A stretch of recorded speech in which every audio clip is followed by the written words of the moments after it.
wealthy businessman is murdered in his Florida home.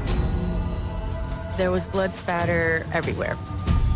It was on the walls, on the sink, on the bathtub. It was determined that 10 shots had been fired, and it could have been 2 shooters. And there are plenty of suspects, all with a personal axe to grind.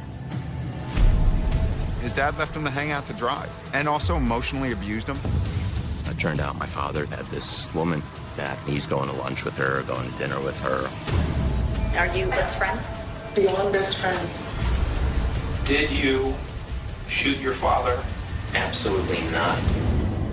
When a hidden journal reveals the truth, a killer's motive becomes crystal clear. You really see the inner workings of her thoughts. This is a classic case of love and revenge. My father pushed her, and she snapped.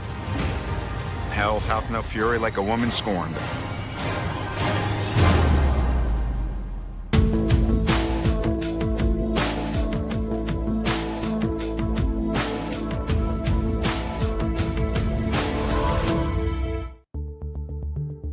Friday, September 30th, 2011.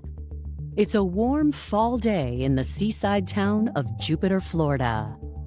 Jupiter, Florida, a beautiful place, right on the coast in South Florida, very affluent, nice area. We have some famous people that live in there. It's a really, really high-end community. But even the wealthy enclave known as Admiral's Cove isn't immune to violent crime. Just after 7 a.m., private security guards respond to alarms set off at the home of Donna Horwitz, his wife Donna, and their 37-year-old son, Radley. One of the alarms detected a glass break. The guard at Admiral's Cove actually went to the house in a golf cart, and when he got to the door, he was greeted by Radley Horwitz. He must have been, actually on the street at the time because he arrived really, really fast. Radley tells the guard he doesn't know what happened. I still don't remember if it was my phone alarm or the house alarm that woke me up, but it was gunfire and screaming and the alarm going off. Donna Horwitz was standing in the living room, very upset. She was saying, like, Radley, your father. And she said, like, he was so awful. But she kept repeating, he was so awful, he was so awful, he was so awful. Donna appeared to experience some degree of shock over what she said she found. She suggested that it was a suicide and that Lanny had been emotionally unstable and had talked about suicide. Radley directs the guard to his father's bathroom, where he is met by a gruesome scene. Lying in the shower is 66-year-old Donna Horwitz, covered in blood, with an apparent gunshot wound to his head. The security guard saw Lanny on the floor with a gun in his hand. He did move the gun to the hallway, and then he tried to perform life-saving techniques and realized that Lanny wasn't breathing and there was no heartbeat. Yes, this is Admiral Security calling in because we have a dead person. Okay, did he shoot himself? That's what it sounds like to me. Okay, so he committed suicide. Right. This is a very secure, safe neighborhood, and there was no reason to expect that it had been anything but a suicide. When police arrived there at the house at Admiral's Cove, Donna Horwitz and Radley Horwitz were asked to be seated in the front seat of a car that remained in the driveway. I remember I asked one of the cops, I'm like, is my dad, I felt like such an idiot, but I'm like, is my dad alive? He just shook his head, no. The first thing I did was assess the scene in the bathroom. There was blood spatter everywhere, pretty much. It was on the walls, on the sink, on the bathtub. The shower was still running. Mr. Horwitz was nude, and had apparently been showering at the time that this had happened. A single detail immediately stands out as odd to investigators. He was kind of on his side, and there was a phone receiver next to his hand. The way the blood splatter is, Lanny's trying to get to that phone that's in the bathroom, which if you're committing suicide, you're not going to try to pick up the phone. Obviously, law enforcement wants to know what happened. What precipitated this event in this house? And was nobody else present? I was shell-shocked. I couldn't believe that my dad was gone.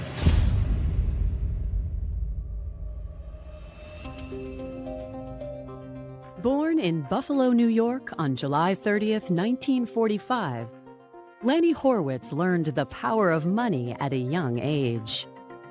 My dad's father was successful. He'd been a furrier, and then he got into real estate. So my dad grew up with 3 other siblings and had a happy, comfortable life growing up. But his father instilled a very good work ethic in him. Lanny proved to be a natural entrepreneur and started building his own fortune at the age of 16. He was very, very driven, very motivated. He was trading stocks. He was involved in real estate with his father, and he was a real go-getter.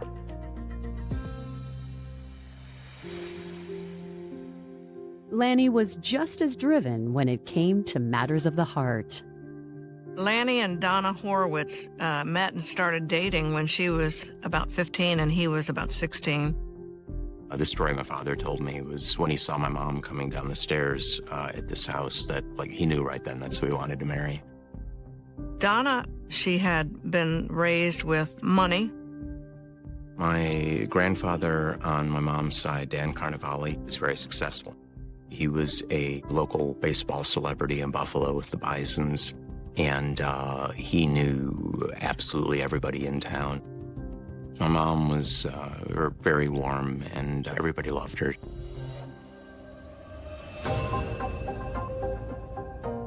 The two dated throughout their teenage years and got married in 1967, just before Donna's 21st birthday. But the families were supportive. The wedding made the paper and stuff like that because of my grandfather. Like, everybody was pretty happy. 4 years later, Lanny graduated from law school and continued to pursue a career in real estate. And my thing with a law degree is it's like karate. It's very good to know, and you hope you never need it. So being a developer, it was extremely helpful for him in business.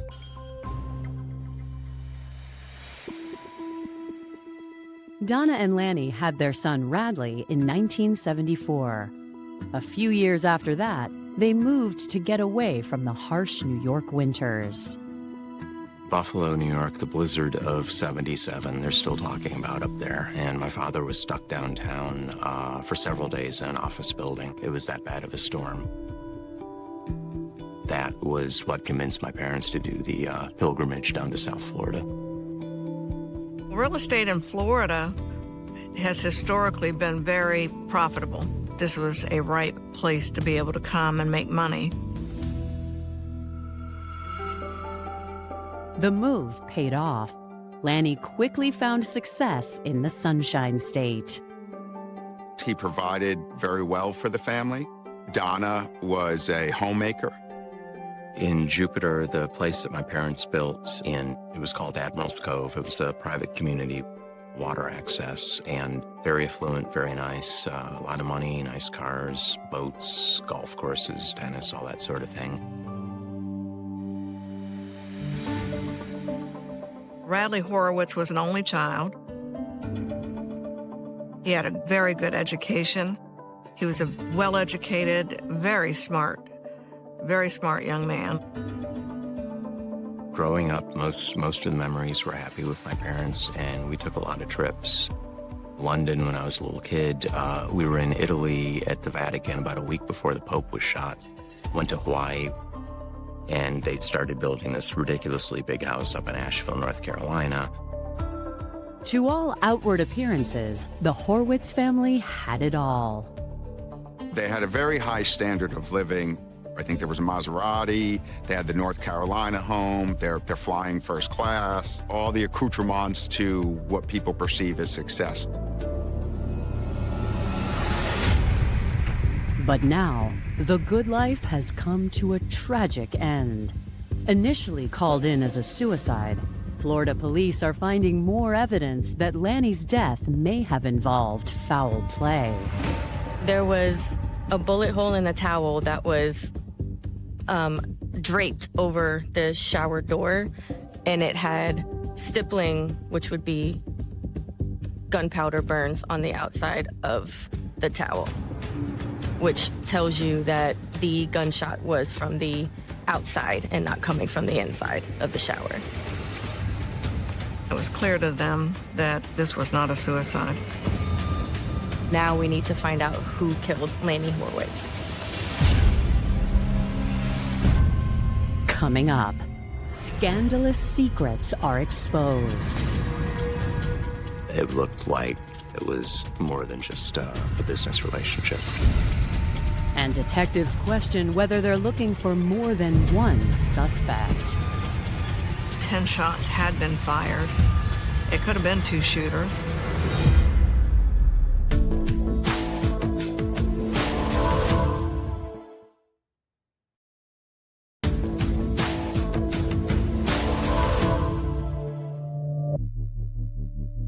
After finding evidence that Donna Horwitz was murdered, Florida police open a homicide investigation. Once the medical examiner arrived, he rolled the body over and we were able to get a better look at the wounds on his body. Even though you couldn't tell how many times he'd been shot, it was clear and obvious to the police that he'd been shot more than once. We noticed there were multiple bullet wounds on his right arm, on his torso. The medical examiner transports the body for further examination, leaving detectives to determine how and why the shooting happened and who did this. There were projectiles pretty much everywhere in the bathroom. They were in the shower on the floor. There were some in the walls.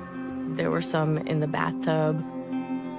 It was determined that 10 shots had been fired, at least one of which is what set the glass shatter alarm off.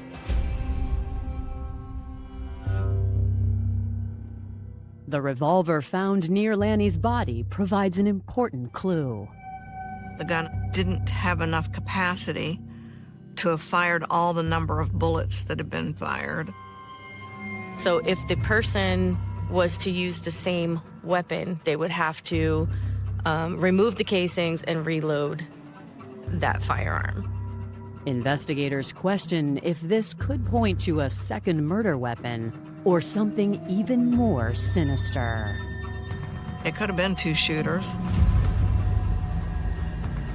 There was a search warrant obtained from a judge to be able to search the house thoroughly from top to bottom.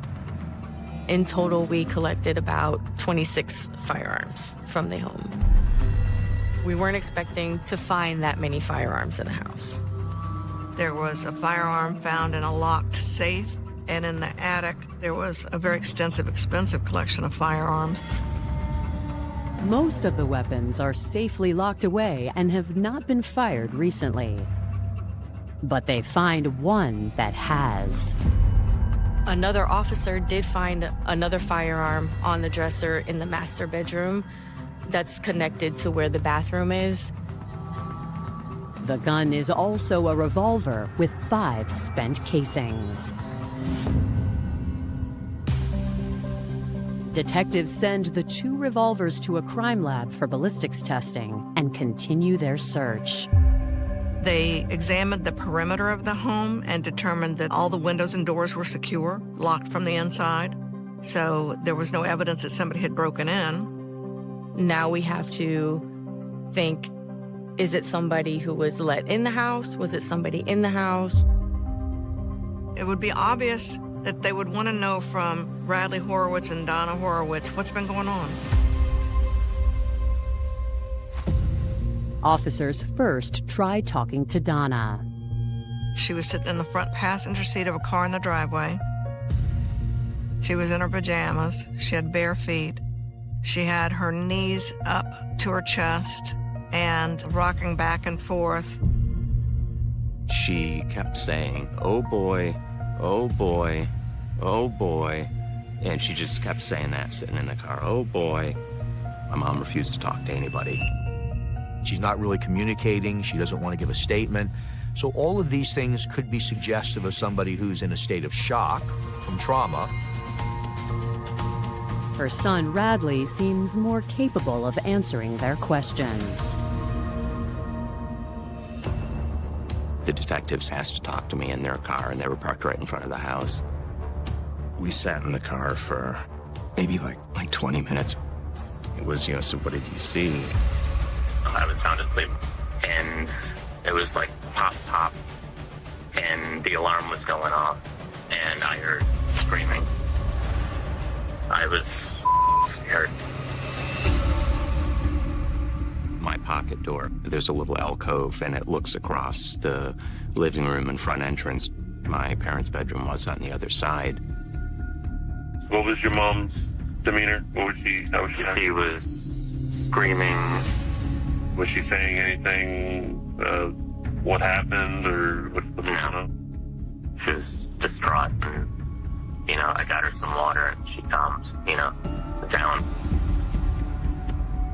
Through the bedroom door, he caught a glimpse of his father. My father was laying on the floor facing away from me, and then he made that horrible gurgling noise, and I got out of there. I never went into the bathroom. When asked why he didn't immediately call 911, Radley claims he was in shock, and the guards showed up before he had the chance.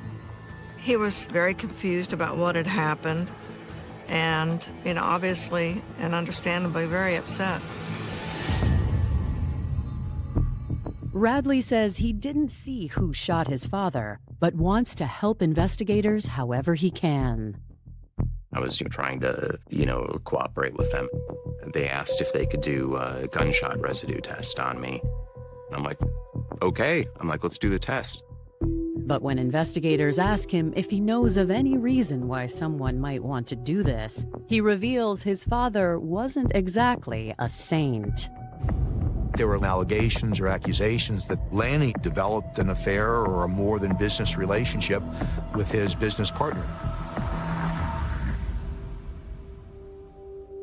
My parents wound up getting divorced in, 2000, I think. After my parents divorced, my mom thought he'd been involved with Francine. But then when my mom and dad got back together, my mom finds out that my father's going to lunch with her, going to dinner with her. He explained that Francine was an acquaintance, that she was actually in business with Mr. Horwitz. My father kept telling her that she was just a business partner, but it looked like it was more than just a business relationship. There was a lot of sneaky stuff going on there with her. So clearly, Radley also shed some light on that relationship. He was, shocked and disappointed that his dad was going to continue with this behavior, which clearly was upsetting to Donna Horwitz. He brought me something to sign, some legal stuff. And I'm like, what's this? And he goes, oh, I'm just doing something with the life insurance. Just sign that. So I sign it. And I found out later, I signed over $200,000 of his life insurance money to Francine. That tells me that there's motivation there. She could have been looking to angle that for herself.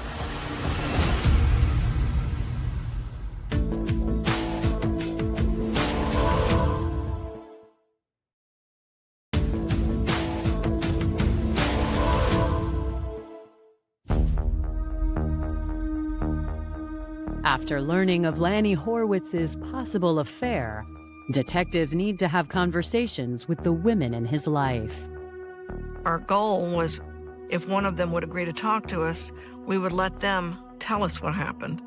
Donna Horwitz got an attorney right away, and we were informed by the attorney that she would not be speaking with us.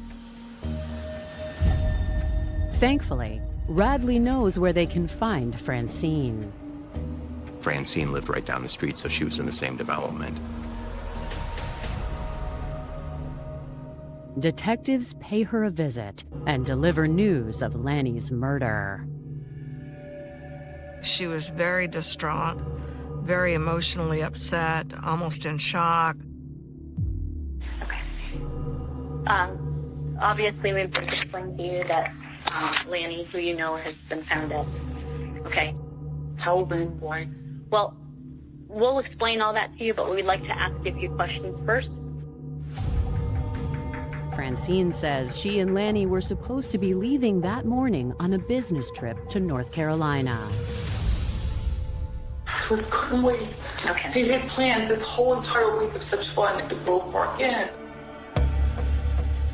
To investigators, it sounds like more than just business, which seems to confirm Radley's suspicions. Okay. If you don't mind my asking just a personal question, are you This will never. okay. Best friends? Yeah, I'm best friend. She found him to be very near and dear to her heart. She indicated, though, that Mr. Horwitz had deeper feelings for her than she was ready for at that time. She admitted that Mr. Horwitz had asked her to marry him, but she had declined that offer because, as she explained it, she was recently divorced and wasn't ready to move on. Well, we were told that you and he had a relationship. Oh, by her? But that's not. When they ask Francine about the life insurance policy, she says she didn't expect anything from Lanny. Do you know who his beneficiary is on his will? He said to me, Fran, I took care of you. I said, what? He said, I'm not going to laugh. Is there going to be a penny? Joking, Nicole. Right. And he goes, you'll see. Joking. Always joking. Police did ask Francine where she had been around 7 a.m. She was able to fairly readily prove to them that she'd gotten up and was packing and getting ready to pick him up at 8. Clearly, she was very distraught about what had happened to him. And, you know, they were confident that Francine didn't have anything to do with this. According to Francine, investigators should be looking at Lanny's wife, Donna Horwitz. Francine told police that Donna Horwitz and Lanny Horwitz had been married, divorced. And there was discontent and arguments and a volatile kind of a relationship. Francine tells investigators Lanny recently hit a breaking point and asked Donna to move out. Francine told police that Lanny Horwitz had confided in her that he was afraid of Donna. According to Francine, she had said to Lanny Horwitz, you need to hide your guns. When they ask her about Radley Horwitz, she has a similar response. Is he your buddy? We don't know. That's what we're trying to find out. He's not a trophy son. Okay. Just a baby. Right. He said to me, if anything happens to me, promise me that you will fight to the end to see that I get justice. Based on Francine's interview, Donna and Radley could both have motive. And when the autopsy results come in, they point to a crime of passion. It was concluded that there were 9 bullet wounds, including 1 to the mouth. The last shot in the mouth is overkill. That's an emotional reaction. That's a reaction that usually comes with anger or rage. So police talked to the alarm company. In this case, in looking at the display panel of the alarm, no door had been opened prior to the 911 call. There were only 2 people that could be suspects, Donna and Radley. Either Radley did it, Donna did it, or they both did it together. Coming up, detectives pit son against mother. Based on what you told us about the morning, It just seems like there's still something missing here. But their suspects both refuse to crack. He said, all I can tell you is there were only 2 of us in the house, and I didn't do it.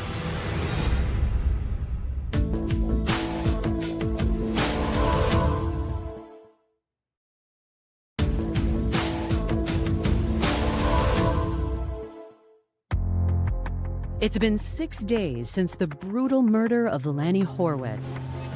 And after speaking with Francine, investigators are determined to get answers. Radley Horwitz proves to be more cooperative than his mother. His attorney arranged for him to arrive at the Jupiter Police Department for a videotaped and audio-taped interview with detectives. Let's go over again. You tell us in your words what happened that morning. I just saw like my mom screaming and running like in and out of the bedroom. Radley goes on to describe hearing a clicking noise, as if a gun was running out of ammo but still being triggered. Was the gun still in her hand? You know, I don't know, so I'm not gonna say. I don't know. Detectives suspect Radley is holding back, so they push harder. Based on what you told us about the morning, it just seems like there's still something missing here. I just want to ask you, did you shoot your father, or were you involved in any way? Absolutely not. I did not shoot my father. I was not involved in any way. I was woken up to gunfire. Radley would only ever tell us, all I can tell you is there were only 2 of us in the house, and I didn't do it. Despite his insistence, Radley does admit his relationship with his father was rocky at times. I remember them asking me if my dad was abusive, and I said only mentally. I used the term needling at the time. Like that he could push your buttons. The source of their conflict was connected to Radley's past legal problems. My parents got me into guns when I was younger, and I really took to it. So I decided to get an FFL license, federal firearms license, and start a little gun business. So he wanted to, at one point, buy an accessory that would transform a gun, you know, that was not an automatic into an automatic weapon, and didn't know if it was legal or not. I showed it to him. My dad, oh my God, look what these guys are selling online, this thing. And he says, just order it. And he's the smart one. He's the lawyer. According to Radley, he said, I followed his advice and I bought it. Well, of course, the ATF, in short order, arrested Radley for purchasing that equipment.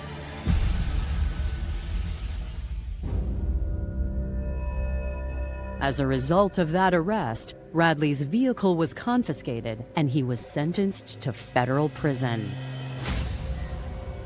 I got 5 months down in a minimum security camp in Miami. Because of the firearms conviction, Radley Horwitz was forbidden by law to ever possess a gun. He couldn't have his shop, and he largely blamed his father for that. That was a huge, huge part of my life that was taken from me.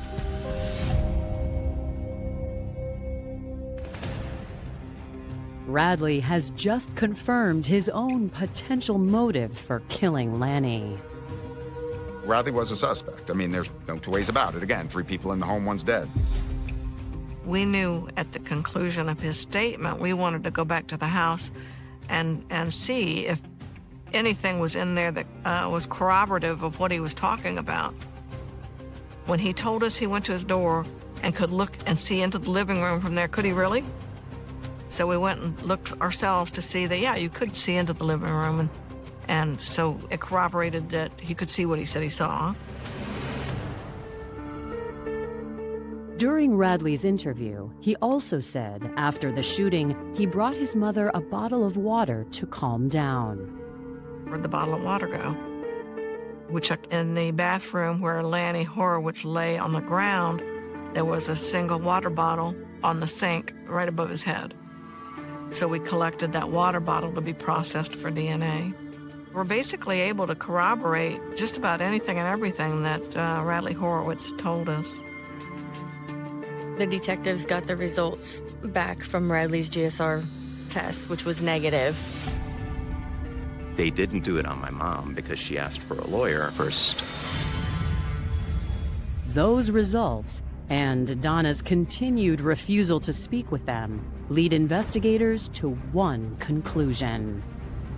If Radley didn't hurt his dad, it's starting to paint a pretty clear picture and corroborate what we had sort of suspected to begin with.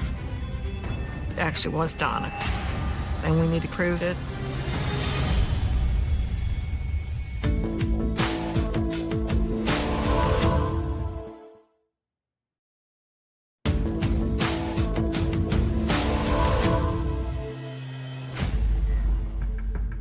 Donna Horwitz has become the prime suspect in her husband's murder.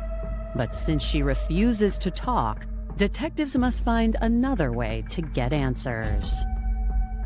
While I was processing the water bottle for DNA, detectives found Donna's journal. In her walk-in closet were lingerie drawers and small item drawers like that. And in one of those drawers was the book. It was an actual diary that dated back for quite a little bit. Donna's diary reveals the Horwitz's lavish lifestyle to be nothing but a mirage. Lanny Horwitz was upside down on the house. He was in dire need of money. The most recent entries are about Donna's attempts to put her troubled marriage back together. Beginning in January of 2011, the entries are just about daily, and they're very lengthy and very detailed. The diary was really black and white evidence in Donna's own words.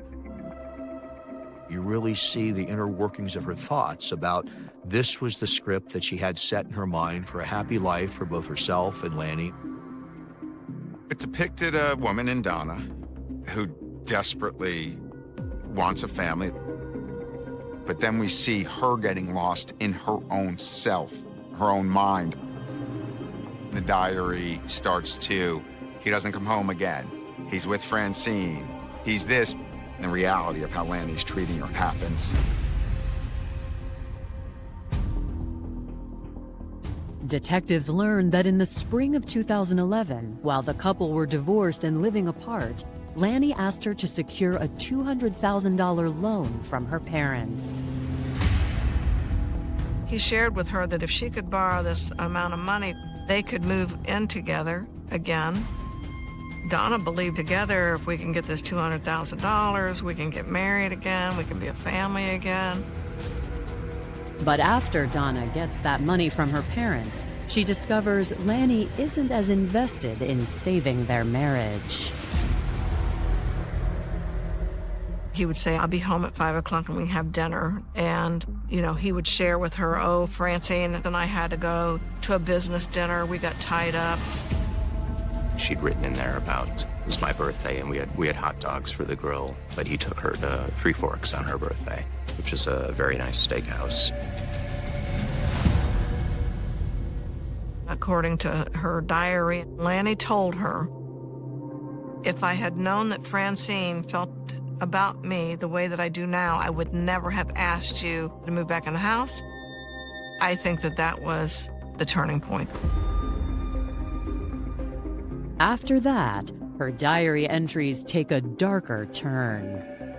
Donna becomes more and more aware of all the pieces of the puzzle that spell a different reality than the one that she's forecasted for herself and her family. Donna couldn't even lie to herself anymore. She knew she got taken. And here she had gotten $200,000 from her mom, and what a fool she must have felt like. You see Donna's words getting worse and worse and worse and rising in intensity through the diary to the explosion that is the homicide. The last entry prior to the shooting, I think, was a week or two earlier, which was totally also telling because it'd been every day, and then it got fewer and fewer, and then just before the killing, there's nothing. My father pushed her and pushed her and pushed her, and she snapped. The diary, combined with the evidence collected from the house, gives detectives a clearer picture of how the shooting took place. On the day before this crime occurred, he had plans on leaving for a couple of days to North Carolina with Francine. Matter of fact, he had his bags packed. And he told her that he wanted her out of the house by the time he got back. Now he wants to break up the family. Now he's very much made a definitive statement about, not only am I doing this, but I want you out of my life. So hope to connect together with him disappears at that point. If she couldn't have Lanny, no one was going to have Lanny. And she taught him a lesson. She just reacted with that firearm. Both firearms.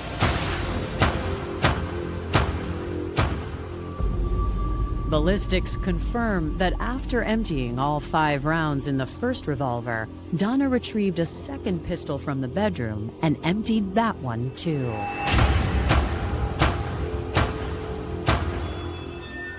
The total number of gunshots is clearly indicative of first-degree murder.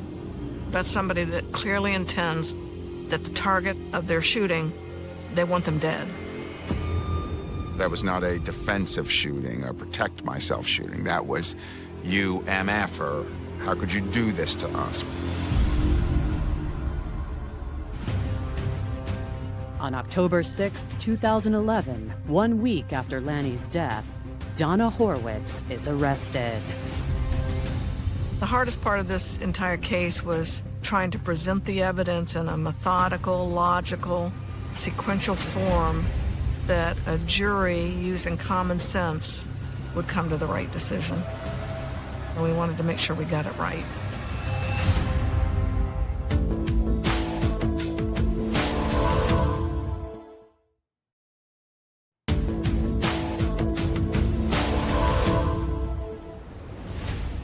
In January 2013, Donna Horwitz stands trial for first-degree murder. Prosecutors paint her as a woman pushed to the brink by her husband's betrayal. This was a jilted woman. Hell hath no fury like a woman scorned. We basically felt that a jury using its common sense would come to that same conclusion, that this is a classic case of love and revenge.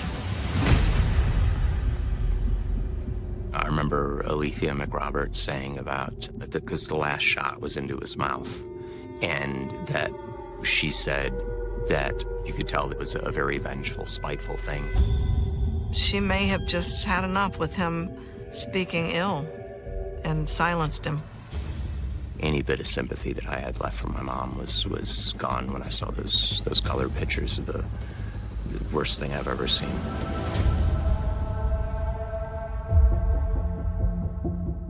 The defense ultimately decides to claim Donna was innocent and points the finger at someone else.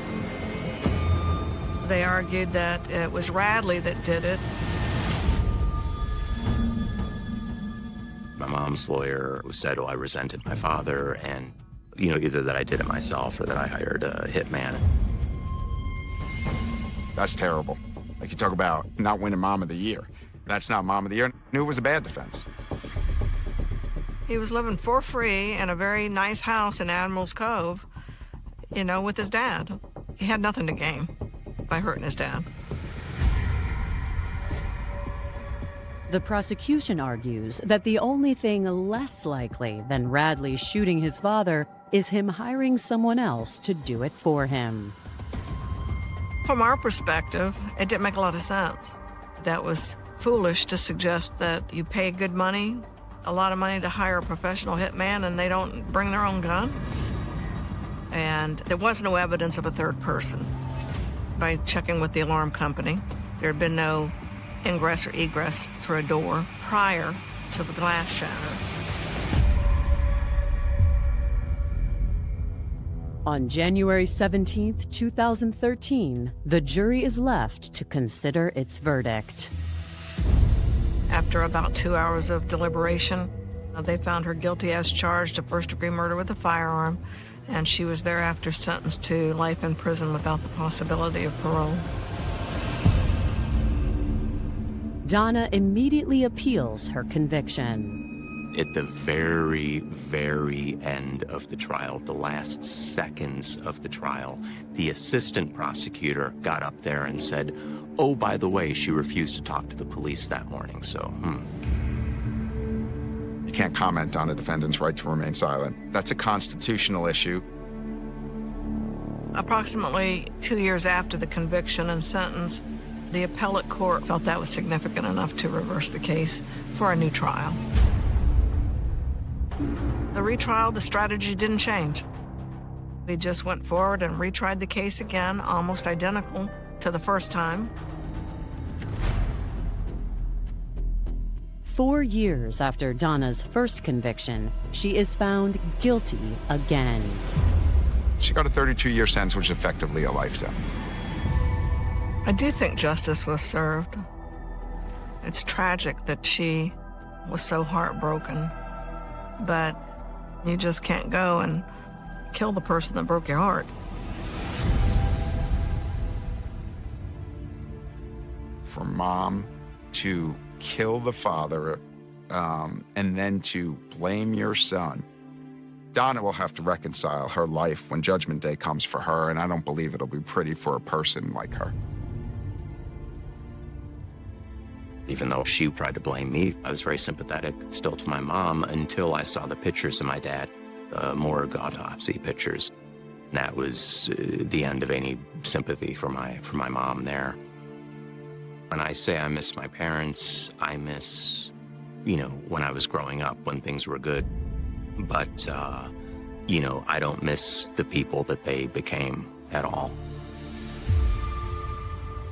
What my parents did to me, I'm still here and they're not. And I sleep just fine at night.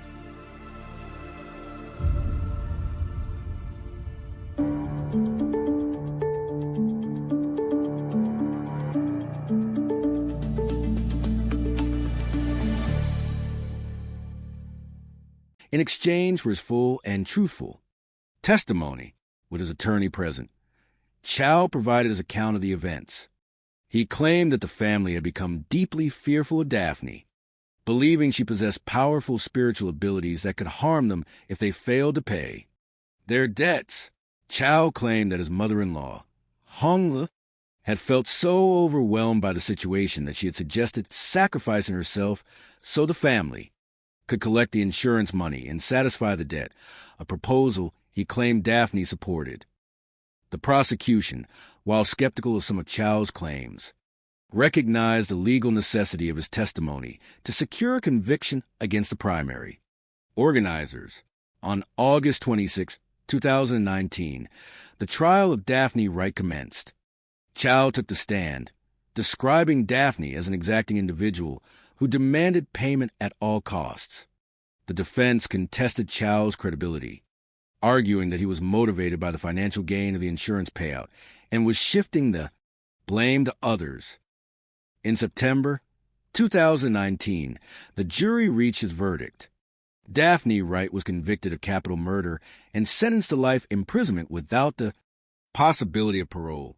Bobby and Willie Guillory also faced the legal consequences of their actions. While the primary participants were brought to justice, the complexity of the legal agreements meant that some aspects of the resolution remained difficult for the investigators to fully reconcile. Yet, the dedication of the Arlington Police Department, the persistence of the homicide detectives over many years, and the scientific advancement of DNA analysis ultimately brought the truth to light, offering a sense of closure and justice to the community, and honoring the memory of Long Nguyen and Onlu.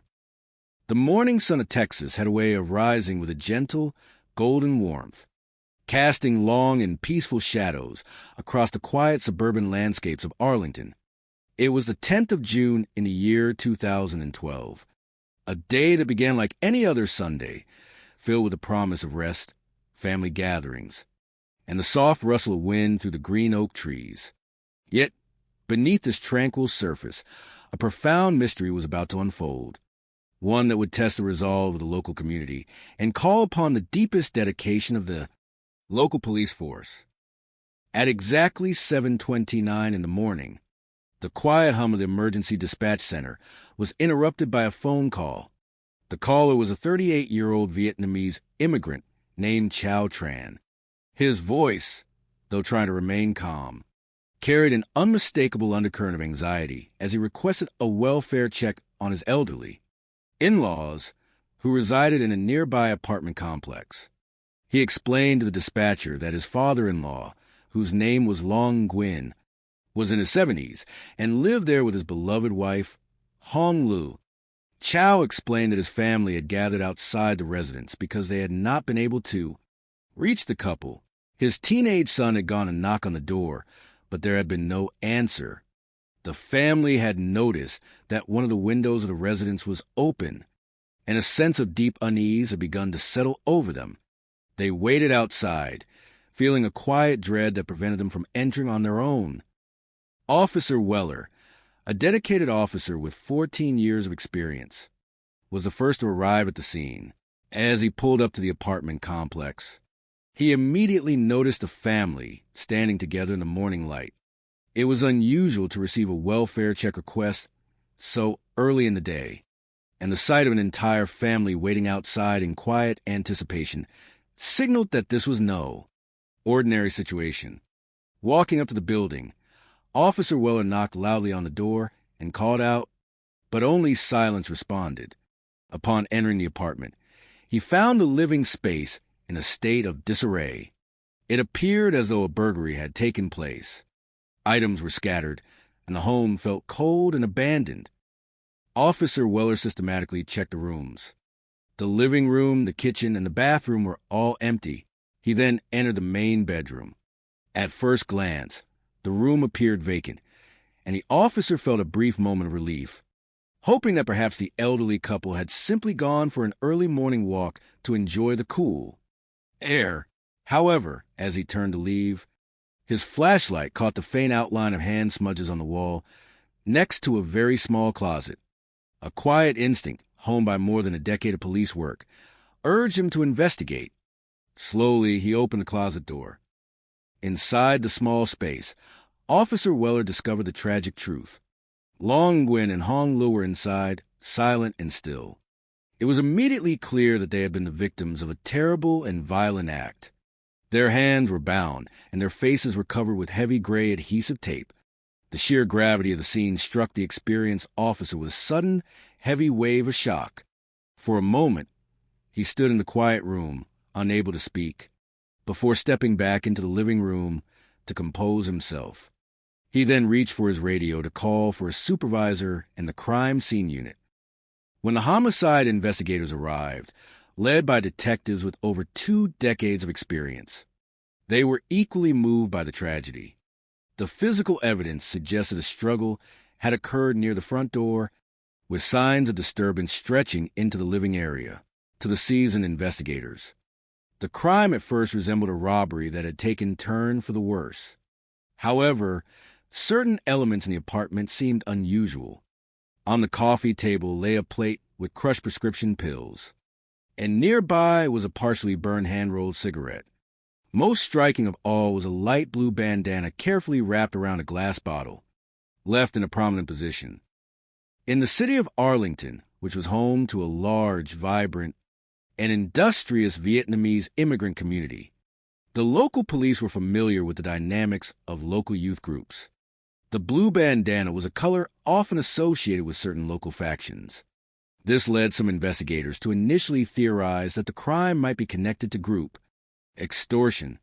Yet, the sheer intensity of the act seemed disproportionately severe for a simple robbery. The investigators wondered why anyone would commit such a heartless act against an elderly couple, who were widely known to be peaceful, kind, and deeply loved by their neighbors.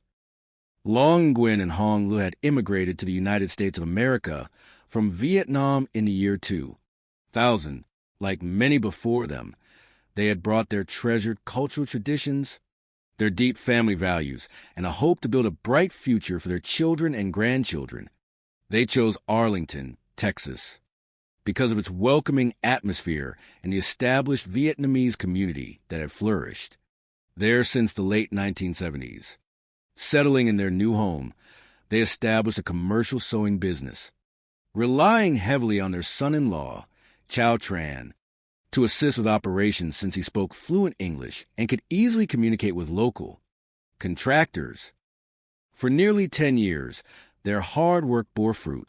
The family business grew, eventually securing a highly successful contract to manufacture garments for a major international entertainment corporation. It seemed that their American dream had been fully realized. However, by the year 2011, the contract came to an end, and the business began to face significant financial difficulties. In keeping with their deeply held cultural beliefs, the family turned to traditional spiritual practices to seek guidance and restore their fortunes. Throughout history, many families had sought the counsel of spiritual advisors during times of great personal or financial distress, hoping to find a path toward healing and protection. Through a local Vietnamese newspaper, Chow Tran and his mother-in-law, Hong Lu, discovered an advertisement for a spiritual advisor located in Houston, approximately 250 miles away. The advisor, a woman named Daphne Wright, advertised services that promised to lift spiritual burdens and bring good fortune to those in need. Desperate to save the family business and protect their loved ones from bankruptcy, Chow contacted Daphne and arranged a meeting at her home in Houston. After a quiet consultation and the performance of a traditional ritual, the family felt a renewed sense of hope, believing that their difficulties would soon pass. Regrettably, the passage of time did not bring the financial recovery they sought. Instead, the family found themselves sinking deeper into debt. Rather than changing their approach, they continued to rely on Daphne, who began to extend her services on credit.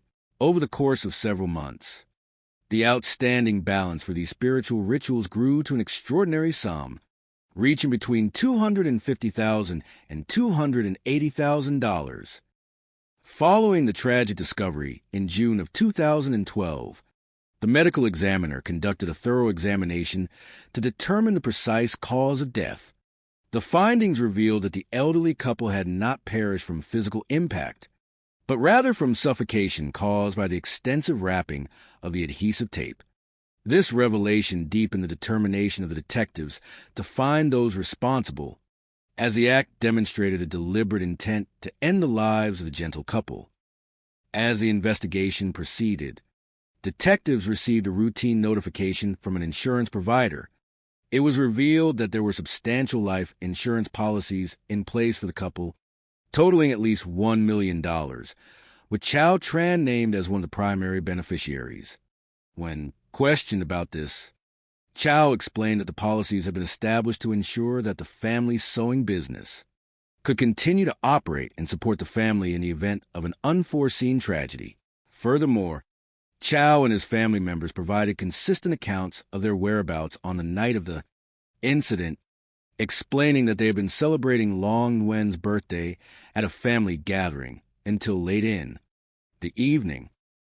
The forensics team worked diligently to analyze the physical evidence collected from the apartment. They successfully obtained a clean deoxyribonucleic acid profile from the hand-rolled cigarette found on the coffee table. However, when the profile was run to the national database, there were no matching entries. The lack of an immediate match suggested that the individual responsible might not have had a prior felony record, or perhaps was a minor whose profile had not been entered into the system. With no active leads, and after interviewing dozens of neighbors and acquaintances, the case eventually grew cold, remaining unresolved for over 2 years. The breakthrough came in the autumn of the year 2015. A young man named Willie Guillory was arrested in Houston for a felony offense involving the theft of a horse because he had reached adulthood and was convicted of felony. His biological profile was entered into the combined DNA index system. Almost immediately, the system identified a perfect match between Willie's profile and the evidence recovered from the hand-rolled cigarette in Arlington 3 years prior. In October of 2015, investigators brought the 19-year-old Willie Guillory in for questioning. When presented with the scientific evidence placing him at the scene of the crime, the young man became emotional and confessed to his involvement. He revealed that in the summer of 2012, when he was only 16 years old, he had been influenced by his 49-year-old uncle, Bobby Guillory. Willie explained that his uncle had asked him to assist with a task in Arlington, promising that it would resolve their own financial difficulties. According to Willie, they had traveled from Houston to Arlington with a key to the apartment, which had been provided to them beforehand. Their instructions were to stage the scene to make it appear as though a local group had committed a burglary. Willie admitted to placing the blue bandana, the glass bottle, and the other items in the living room to mislead the police. He stated that when the elderly couple returned home, a confrontation occurred, and Bobby had subdued them. Willie then assisted his uncle in placing the couple in the closet, where they were left. When asked about the motivation behind the act, Willie revealed that the entire plan had been organized by a close associate of his uncle, the spiritual advisor Daphne Wright. Willie claimed that Daphne had expressed anger over a large outstanding debt and had stated that if the money was not paid, she wanted the individuals responsible to be removed. He stated that Daphne was the true driving force behind the events, coordinating the plan and providing the key to the apartment. With this crucial information, the police obtained arrest warrants for both Bobby Guillory and Daphne Wright. Bobby was arrested at his home in Katy, Texas, and, after realizing the strength of the evidence against him, also provided a confession. He confirmed his nephew's account, explaining that he had been facing extreme financial hardship after losing his job and had agreed to carry out the act in exchange for a promise of $10,000 from Daphne. Bobby further alleged that Daphne had obtained the key to the apartment directly from Chow Tran. The detectives traveled to Houston to interview Daphne Wright. At her home, which she shared with her husband and 3 daughters, Daphne presented herself as a strong and direct individual who managed her household with authority. She confirmed that she knew Chow Tran as a client, but declined to discuss the details of their financial arrangements. When the officers returned with a search warrant, they discovered a detailed ledger inside her home. The document outlined substantial charges for her spiritual services, with individual fees ranging from $10,000 to $40,000. Faced with these revelations, prosecutors sought to understand the full extent of the relationships involved. Chow Tran, represented by his legal counsel, eventually agreed to provide a detailed statement in exchange for an agreement from the state. Chow explained that his family had become deeply fearful of Daphne, believing that her claimed spiritual powers could bring harm to them if the debt was not settled. He claimed that his mother-in-law, Hong Le, had expressed a willingness to sacrifice her own life so that the family could collect the insurance, benefits, and satisfy the financial demands. During the trial in August of the year 2019, Chow Tran testified before the court, describing the intense pressure and influence that Daphne had exerted over his family. The defense challenged his testimony, suggesting that his accounts were motivated by personal gain and pointing out the lack of written documentation regarding the outstanding debt. They argued that Chow had acted out his own interest in the insurance proceeds. Ultimately, the jury carefully weighed all the evidence presented throughout the trial. In September of 2019, they returned a verdict finding Daphne Wright guilty of capital murder. She was sentenced to life imprisonment without the possibility of parole, ensuring that she would spend the remainder of her days reflecting on the consequences of her choices. Bobby Guillory and Willie Guillory also faced the legal consequences of their actions, bringing a long-awaited measure of closure to the community. The story of the Nguyen family remains a poignant reminder of the enduring strength of familial love, the dangers of unchecked greed, and the quiet, persistent dedication of the officers who worked tirelessly to bring the truth to light. Though the journey was long and marked by profound sorrow, the memory of Long Nguyen and Hong Lu lives on in the hearts of those who loved them, remembered not for the tragedy that befell them, but for the warmth, kindness, and gentle spirit they shared with the world. The morning sun of Texas always carries a certain promise when it rises over the sprawling, flat horizons of Arlington. It is a golden, warm light that spills across quiet suburban streets, brick-fronted apartment complexes, and the green canopies of oak trees. For many years, this light had represented the realization of a beautiful dream for an elderly Vietnamese couple who had traveled across the world to build a life in the United States of America. Their names were Long Nguyen and Hong Lu. They were gentle souls, deeply respected by their neighbors, and surrounded by a family that cherished their presence. Yet, on a quiet summer morning in the month of June, in the year 2012, that bright promise was momentarily overshadowed by an unfolding mystery that would test the resolve, the heart, and the wisdom of an entire community. The story of Long and Hong began decades earlier, far away in the vibrant landscapes of Vietnam. They had raised their children with a deep appreciation for hard work, traditional values, and the simple joy of being together. When they finally decided to immigrate to the United States in the year 2000, they settled in Tarrant County, Texas, joining a thriving and warm-hearted Vietnamese community in Arlington. Arlington was a grand city, a place where different cultures met and bloomed together like wildflowers in spring. Long and Hong, alongside their 3 children and their son-in-law, Chow Tran, established a commercial sewing business. It was a modest enterprise at first, but with patience and relentless dedication, they secured a highly sought-after contract to manufacture garments for major corporations, including global entertainment giants like the Disney Company. For nearly a decade, their lives were filled with the sweet music of success, the laughter of grandchildren, and the quiet satisfaction of a dream fully realized. However, as the year 2011 approached, the tides of fortune began to shift. The lucrative corporate contracts expired, and the sewing machines that had once hummed with prosperous energy grew quiet. Financial worries began to settle over the household like a persistent mist in times of difficulty. Human beings often look back to the ancient traditions of their ancestors to find comfort and a sense of control. Long and Hong were firm believers in the traditional mysticism of their homeland. They believed that the universe operated on invisible currents of luck and energy, and that when bad luck persisted, it was sometimes a result of an unseen curse that needed to be lifted by a spiritual advisor. Chow Tran, who served as the English-speaking face of the family business and managed relations with outside contractors, shared this belief. One afternoon, while looking through a local Vietnamese newspaper, Chow and his mother-in-law found an advertisement for a spiritual advisor based in Houston, approximately 250 miles away.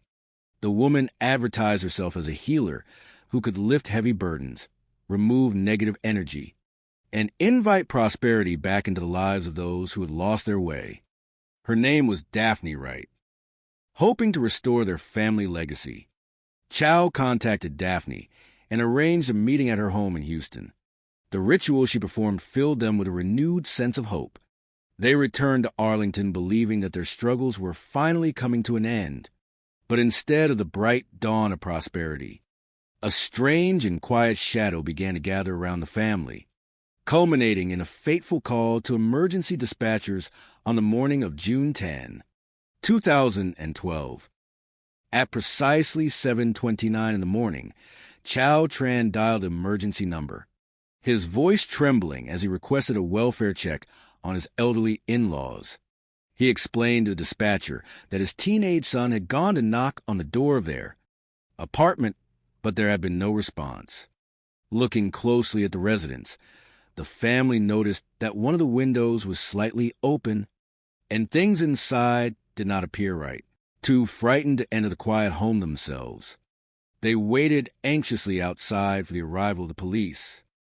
Officer Weller, a dedicated officer with 14 years of experience in public service, was the first to arrive on the scene. He noted that it was unusual to receive a welfare check request so early in the morning, and the sight of an entire family standing outside the apartment filled him with an immediate sense of concern. Stepping through the open entryway, Officer Weller called out into the quiet rooms. "Is anyone home?" he called, his voice echoing off the walls. There was no reply. The living room was in a state of complete disarray, bearing all the classic signs of a burglary. Drawers were pulled open, compact discs were scattered across the floor, and furniture was overturned. Officer Weller moved carefully through the kitchen and the bathroom, finding them empty. He finally approached the master bedroom. At first glance, the room appeared vacant, and the officer felt a brief wave of relief, thinking that perhaps the elderly couple had simply gone for an early morning walk in the park. But as he turned to leave, his flashlight caught several hand smudges on the wall adjacent to a small closet door. A quiet intuition, developed over more than a decade of protecting the community, urged him to open that door. Taking a deep breath, he pulled it open. Inside the dark, confined space, he discovered the silent figures of Long and Hong. They had been bound securely with duct tape, and their heads were wrapped tightly. There was no breath left in them. Officer Weller stepped back into the living room, momentarily silenced by the solemnity of the scene. He immediately contacted his supervisor and requested the assistance of the Arlington Homicide Unit. Within an hour, Detective Stewart, a veteran investigator with 21 years of experience in resolving the city's most complex cases, arrived with the crime scene team. The scene was remarkably intense. It was clear that the victims had struggled near the front door before being moved to the back room. Yet, as Detective Stewart examined the evidence, he noticed several peculiar details that did not quite align with a typical robbery. On the coffee table sat a plate with crushed prescription pills, and nearby lay a partially smoked marijuana cigarette. Most striking of all was a light blue bandana wrapped neatly around a glass beer bottle, left in a prominent position as if it were a signature. Arlington was home to several active youth gangs who occasionally used specific colors to mark their territory, and a blue bandana was a known symbol. However, Detective Stewart's experience told him that real criminal elements rarely left such clean, perfect clues behind. It felt less like a genuine crime of opportunity, and more like a carefully designed stage play meant to misdirect the eyes of the law. "We must look deeper," Detective Stewart told his team. "This looks far too perfect to be real." As the forensic teams collected hair fibers, genetic samples from the marijuana cigarette, and lifted fingerprints from the duct tape, Detective Stewart sat down to interview the family. Chow Tran, speaking as the primary representative due to his fluency in English, explained that the family had spent the previous evening celebrating his father-in-law's birthday. The elderly couple had enjoyed themselves thoroughly, staying at the gathering until 10:30 before receiving a ride home. Chow expressed complete disbelief that anyone would want to harm his in-laws, describing them as exceptionally kind, generous, and hard-working people who had no known enemies in the world. The subsequent autopsy at the Tarrant County Medical Examiner's office revealed a deeply moving detail. While the couple had suffered blunt force injuries to their heads, the actual cause of death was suffocation due to the extensive layers of duct tape wrapped around their faces. The sheer intent required to carry out such an act suggested a deeply personal motive rather than a random burglary. A few days into the investigation, a new piece of information surfaced. Detective Stewart received a call from an insurance company representing a policy valued at $1 million. When the detective inquired about the designated beneficiaries of the substantial sum, he learned that Chow Tran was among them. On June 13, 2012, investigators invited Chow to the police station to discuss the business and the life insurance policy. Chow explained calmly that because the commercial sewing business was registered under his in-laws' names, the policy had been established to ensure the family could continue their livelihood if either of them passed away. He provided a detailed timeline of his whereabouts on the night of the tragedy, explaining that he and his family had been playing cards together until after 10 in the evening. Every member of the family cooperated fully, providing genetic samples and fingerprints for comparison. When the laboratory results returned, the investigators faced a frustrating setback. The genetic profile recovered from the marijuana cigarette did not match Chow, any family member, or any individual currently registered in the federal database. Because the database primarily contains profiles of individuals convicted of major adult offenses, the detectives began to suspect that the perpetrator might have been a minor at the time of the incident, leaving no official record. With no active leads, the case gradually grew quiet, remaining unresolved for more than 2 years. Then, in the autumn of the year 2015, a sudden turn of events breathed new life into the investigation. In Houston, Texas, a young man named Willie Guillory was arrested for a felony offense involving the theft of a horse. Because he was now an adult facing a felony charge, his genetic profile was legally entered into the national database. Within days, the system flagged a perfect match between Willie Guillory and the genetic material found on the marijuana cigarette at the crime scene in Arlington from 3 years prior. Detective Stewart and his team immediately traveled to interview the young man, who was then being held for violating his parole. When presented with the undeniable scientific evidence placing him inside the Arlington apartment, Willie broke down in tears and decided to tell the truth. He explained that in the summer of 2012, when he was only 16 years old, his uncle, Bobby Guillory, had asked him to assist with a task in Arlington. According to Willie, they had driven 3 hours from Houston to Arlington, equipped with a key to the apartment that had been provided to them. Their instructions were to stage a robbery by scattering household items, leaving behind a blue bandana, pills, and the marijuana cigarette to mimic gang activity. When the elderly couple returned home, an altercation ensued, and the uncle ultimately bound the victims in the closet. When asked why they had targeted the specific family, Willie revealed a startling truth. The entire plan had been commissioned and funded by Daphne Wright, the spiritual advisor from Houston. "I only did what my uncle told me to do," Willie explained. But Daphne was the one who wanted them gone because of a massive debt. The detectives immediately focused their efforts on locating Bobby Guillory. On December 16, 2015, they arrested the 52-year-old in Katy, Texas. Faced with the gravity of the situation, Bobby also confessed, confirming his nephew's account. He explained that in 2011, he had been laid off from his job and was facing severe financial hardship. Daphne Wright, knowing his desperation, had offered him $10,000 to carry out the deed. Bobby described Daphne as a highly influential and formidable figure who operated a spiritual business on credit. Over the course of a year, the debt owed to her by Chow Tran and Hong Lu for her spiritual services had grown to an astronomical sum between $250,000 and $280,000. When it became clear that the family could not pay this debt, Daphne learned of the substantial life insurance policies. She allegedly proposed that the couple be removed so that the family could collect the insurance, benefits, and settle their outstanding balance with her.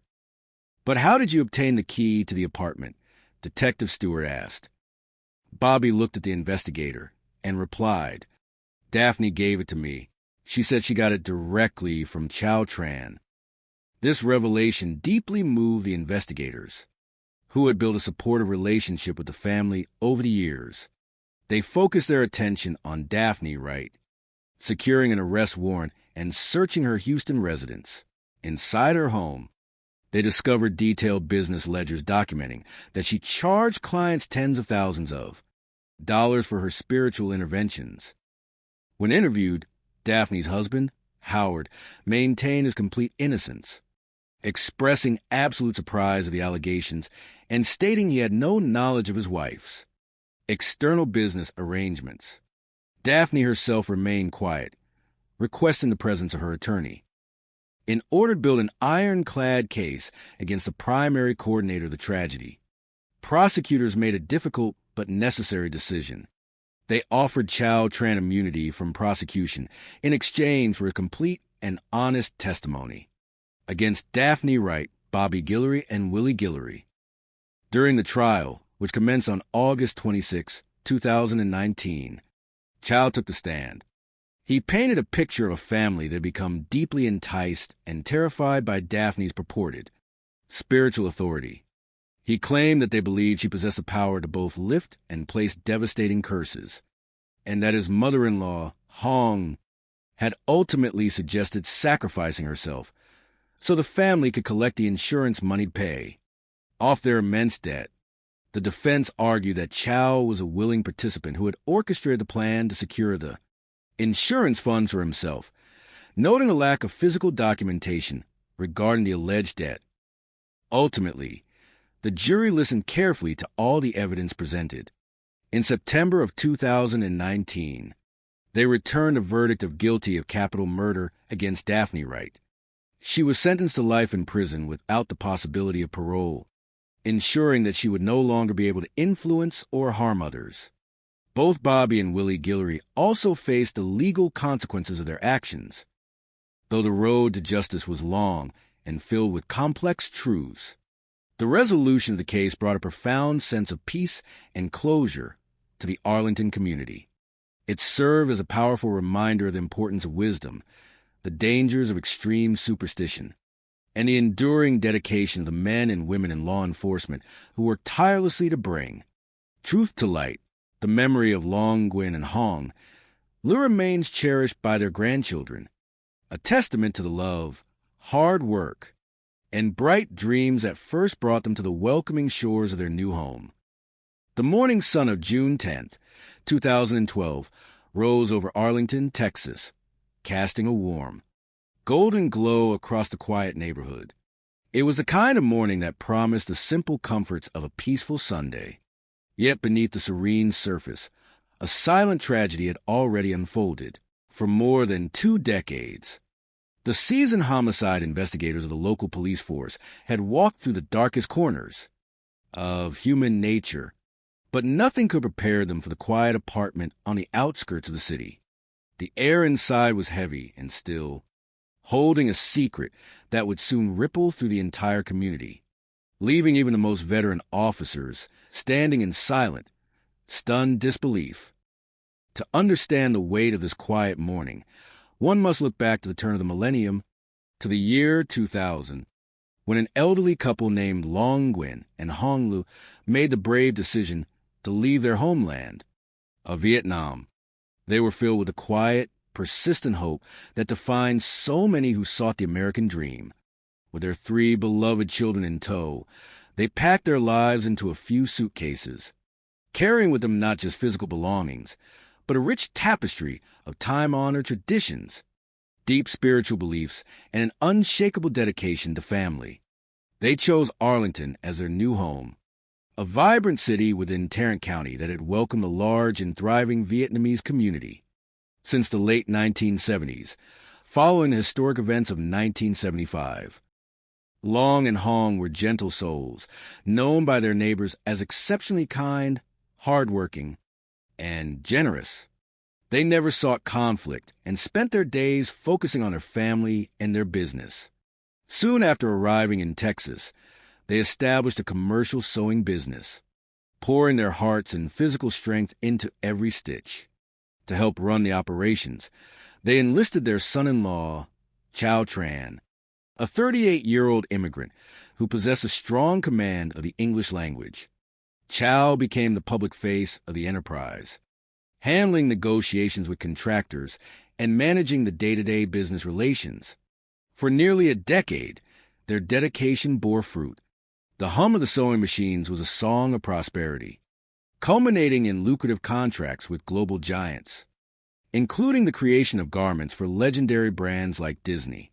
They were living the very legacy they had dreamed of creating for their children and grandchildren. However, the tides of fortune are famously fickle. By the year 2011, the steady stream of success began to falter.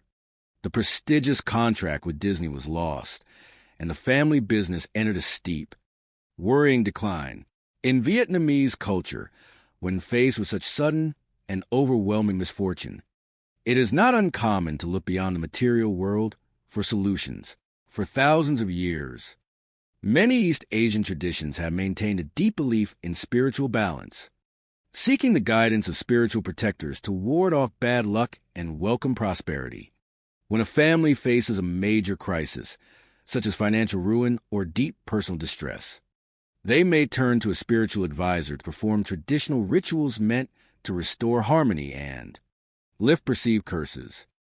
Desperate to save the business and protect his family, Chow Tran, encouraged by his mother-in-law, Hong Lu, began searching for a spiritual savior. In the pages of a local Vietnamese newspaper, they found an advertisement for a spiritual advisor based in Houston, some 250 miles away. The woman, named Daphne Wright, advertised extraordinary abilities, claiming she could remove powerful curses and bring immense good fortune to those in need. Seeing her as a beacon of hope, Chow made the long journey to Houston for a consultation. Daphne performed a ritual, and for a brief moment, the family felt a renewed sense of hope, believing that their dark days would soon be behind them. Yet, rather than ushering in an era of prosperity, this connection marked the beginning of a quiet, creeping nightmare. Over the course of the following year, the business failed to recover. Instead of advising them to change their business strategy, Daphne Wright encouraged the family to pour more and more of their dwindling resources into increasingly expensive rituals. Trusting her spiritual authority and fearing the consequences of stopping the ceremonies, they continued to pay.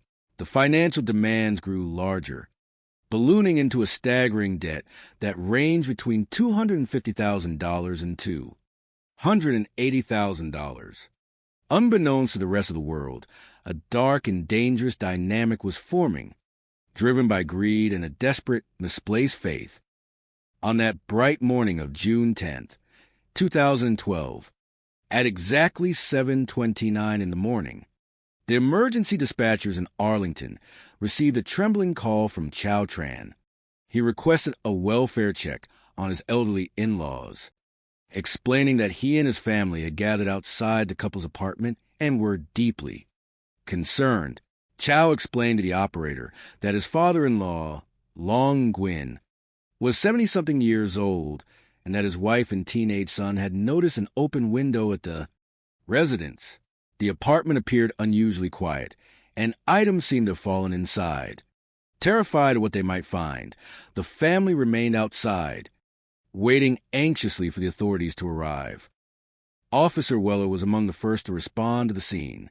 As he approached the apartment complex, he noted that the situation felt unusual for a standard Sunday morning welfare check. An entire family was gathered on the pavement, their faces etched with worry. Upon entering the apartment, Officer Weller was met with a scene that initially pointed to a burglary. The living room was in a state of disarray, with compact discs scattered across the floor and furniture displaced.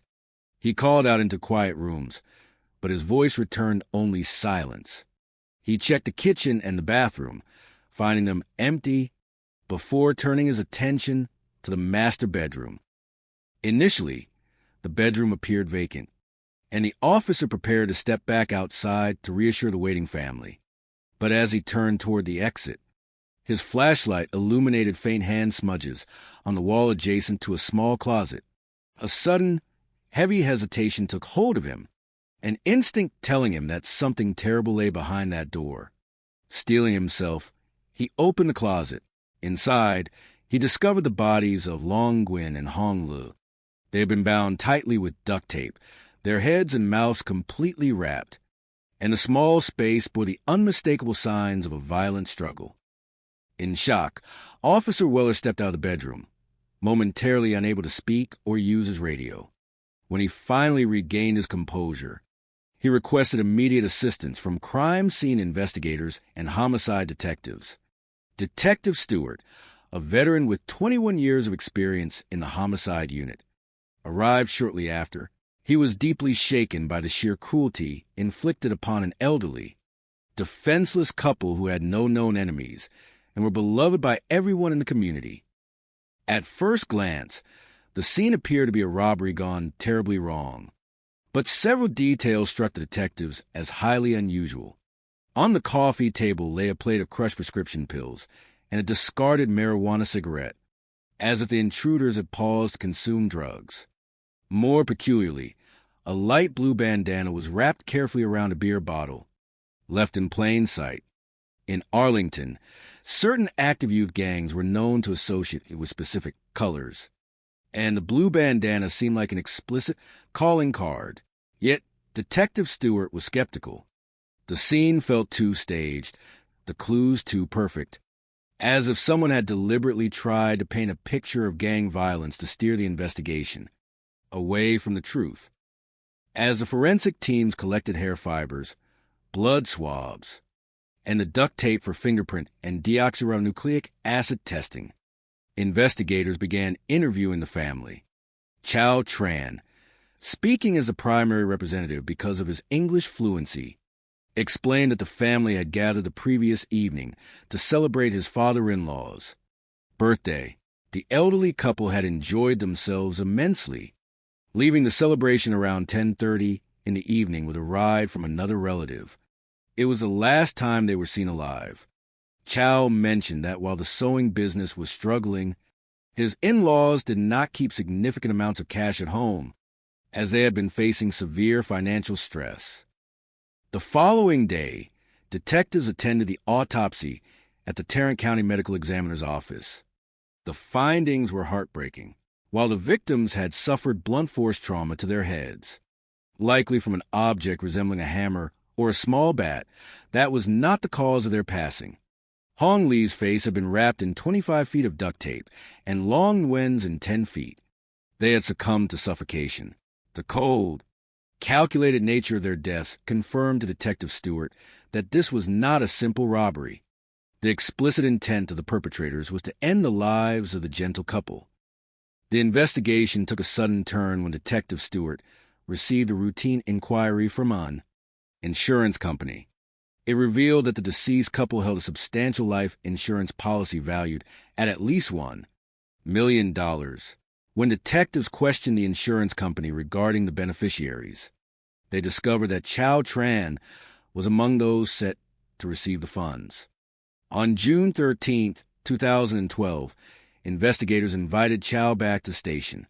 He explained that the policy was intended to ensure the survival of the family business should anything happen to the elders.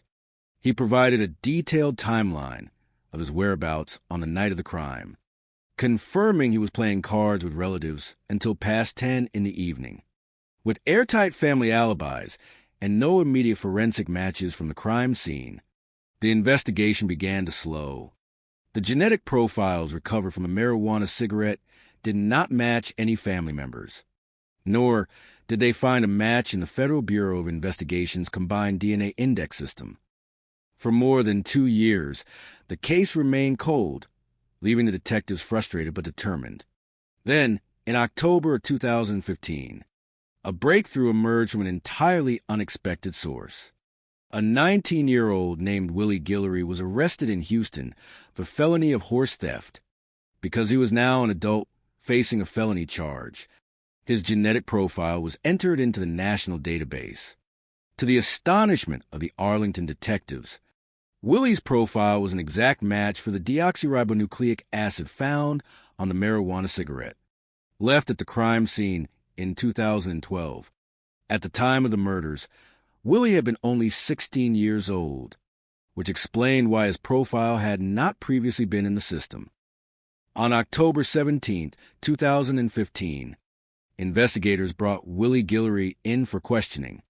When confronted with the scientific evidence linking him to the apartment, the young man broke down in tears and confessed.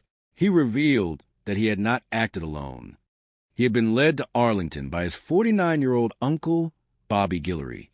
Willie explained that on June 9, 2012, they made the 3-hour drive from Houston, armed with a key to the apartment. Their instructions were to stage a burglary, leaving behind beer bottles, pills, and the blue bandana to mimic gang activity. When the elderly couple returned home, a struggle ensued, ending in the closet where they were ultimately left. When asked why they had targeted the sweet couple, Willie revealed a shocking truth. It was a murder-for-hire plot orchestrated by Daphne Wright, the spiritual advisor. Daphne had complained that the family owed her a vast sum of money and wanted them to pay. She had promised Bobby Guillory $10,000 to carry out the deed, exploiting his financial desperation after he had been laid off from his job. With this confession, the police arrested Bobby Guillory on December 16, 2015. Bobby soon confessed as well, pointing the finger back to Daphne Wright as the mastermind. But Bobby added a chilling detail that blindsided the detectives. When asked how Daphne had obtained the key to the apartment, Bobby claimed she had received it directly from Chow Tran. On August 31, 2016, detectives traveled to Houston to confront Daphne Wright. Inside her home, they discovered a detailed ledger revealing that she charged clients tens of thousands of dollars for her spiritual services. Despite her cold exterior and refusal to cooperate, investigators obtained an arrest warrant. In exchange for his testimony against Daphne, Bobby, and Willie, prosecutors offered Chow Tran immunity. Chow claimed that he and his mother-in-law had been terrified of Daphne's alleged spiritual powers, believing she could place a terrible curse on their family if they did not pay. According to Chow, Hong Lu had even suggested sacrificing herself so the family could collect the insurance money to pay the debt, while investigators found the notion of a voluntary sacrifice highly improbable. They knew they needed Chow's testimony to convict the true instigator. The trial of Daphne Wright began on August 26, 2019. Chow took the stand, portraying Daphne as a ruthless, greedy individual who would stop at nothing to secure her money. The defense argued that Chow was the true beneficiary of the tragedy, having received the $850,000 insurance payout, and had used Daphne as a scapegoat.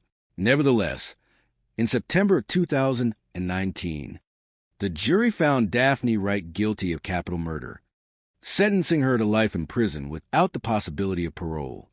Willie and Bobby Guillory also faced justice for their roles in the tragedy, though the detectives felt a lingering sadness that Chow Tran did not face legal consequences.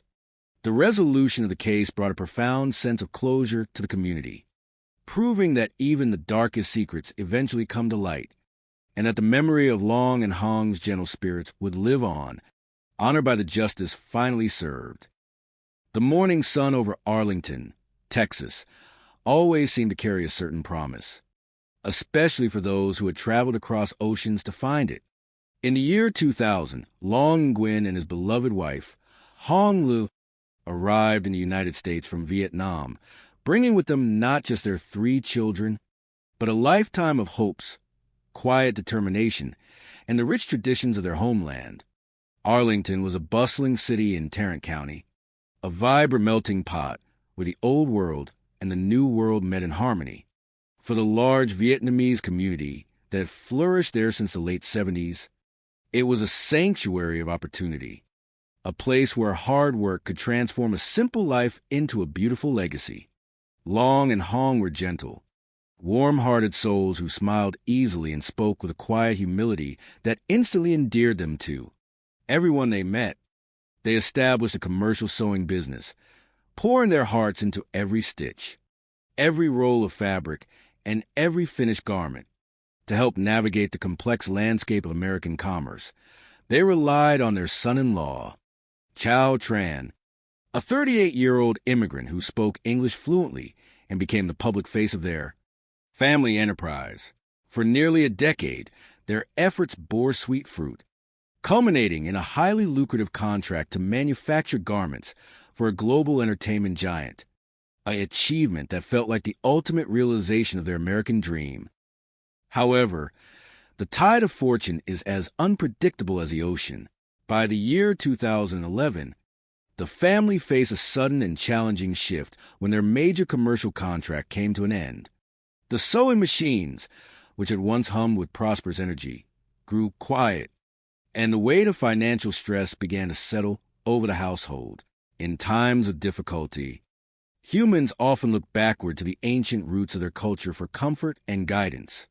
For generations, many families in their homeland believed in the spiritual alignment of energy, the protection of traditional deities, and the delicate balance of luck.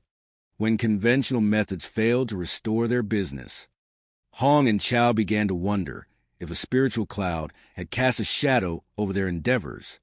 They searched the local Vietnamese newspapers for a guide, a spiritual advisor who could offer hope, perform traditional rituals, and lift the heavy burden of what they feared was a business curse.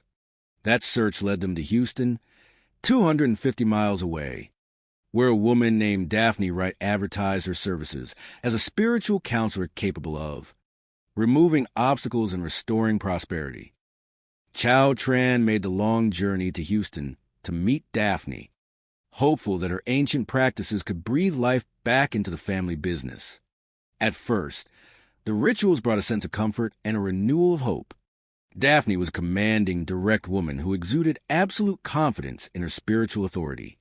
But as the months rolled on, the promised prosperity remained elusive, while the financial demands for Daphne's elaborate ceremonies began to escalate dramatically. What began as a simple consultation turned into a spiraling cycle of spiritual debt. Because the family was desperate to salvage their dream, Chow continued to authorize rituals on credit, and the outstanding balance soon ballooned to an astronomical sum between $250,000 and $280,000. To a family already struggling to keep their business afloat, this was an unimaginable fortune, a debt that felt like a trap from which they could never escape. The morning of June 10, 2012, broke with an eerie quietness. At 7:29 in the morning, emergency dispatchers received a worried call from Chow Tran, requesting a welfare check on his elderly in-laws. He explained that his family had gathered outside the couple's apartment, deeply concerned because they had not heard from them and noticed that one of the windows was unusually open. Officer Weller, a dedicated officer with 14 years of experience, was the first to arrive on the scene. He noted the anxious family waiting outside, a sight that immediately signaled this was no ordinary welfare check. Upon entering the apartment, Officer Weller observed a home in disarray, showing the classic signs of a sudden disturbance. He systematically checked the living room, the kitchen, and the bathroom, finding no one. Entering the bedroom, he initially thought the apartment was empty, but as he turned to leave, his flashlight caught faint smudges on the wall next to a small utility closet.